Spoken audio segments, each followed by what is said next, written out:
कहानी अनोखी किताब। एक बार की बात है। एक छोटे से गांव में एक लड़का वीर रहता था। वीर का एक साथी, एक कुत्ता, जिसका नाम राजा था। राजा और वीर की दोस्ती न केवल गांव के बच्चों में बल्कि पूरे गांव में भी मशहूर थी। एक दिन गांव में एक अजीब खबर फैल गई कि जादूगर आ रहे हैं। लोग डर गए और उनके घरों को सुरक्षित करने लगे। लेकिन वीर और राजा को यह समझ में नहीं आया। वे सोचते थे कि जादूगरों की कहानियां सिर्फ किताबों में होती हैं। अगले दिन वीर और राजा अपनी रोजाना की यात्रा पर निकले। वे जंगल की तरफ बढ़े, जहां उन्होंने एक पुराने मंदिर को देखा। वीर की रुचि जादूगरों की कहानियों में थी और उसने राजा को साथ लिए और मंदिर की ओर बढ़ा। मंदिर में वीर ने एक चमकदार पत्थर देखा।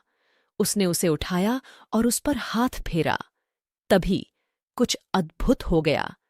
एक बड़ी आवाज आई और मंदिर के आसपास के पेड़-पौधों से चमकती रोशनी फैल गई। वीर चौंक गया और राजा चिपक गया। तभी एक पुरानी पुस्तक वीर के सामने गिरी। वह पुस्तक चमकती थी और उसमें अजीबो-गरीब तरह की अक्षर थे। वीर ने पुस्तक को खोला और उसे पढ़ा। पुस्तक में लिखा था, इस पत्थर का राज तुम्हें वो सभी शक्तियां देगा जो तुम कभी सोच भी नहीं सकते। लेकिन सावधानी से इसका उपयोग करो, क्योंकि इसमें जो शक्ति है वह उतनी ही खतरनाक है। वीर ने चमकदार पत्थर को पूरी तरह से समझा और उसे अपनी जेब में रख दिया। उसके मन में एक सवाल था, क्या यह सच है? क्या यह जादूगरी है? वह इसे अपने घर ले आया और अपने दोस्तों को इसके बारे में बताया। राजा बहुत चिंतित था। वह समझता था कि यह पत्थर गांव को खतरे में डाल सकता है। लेकिन वीर उसे समझाता रहा कि यह सिर्फ एक कहानी है और उन्हें डरने की जरूरत नहीं है।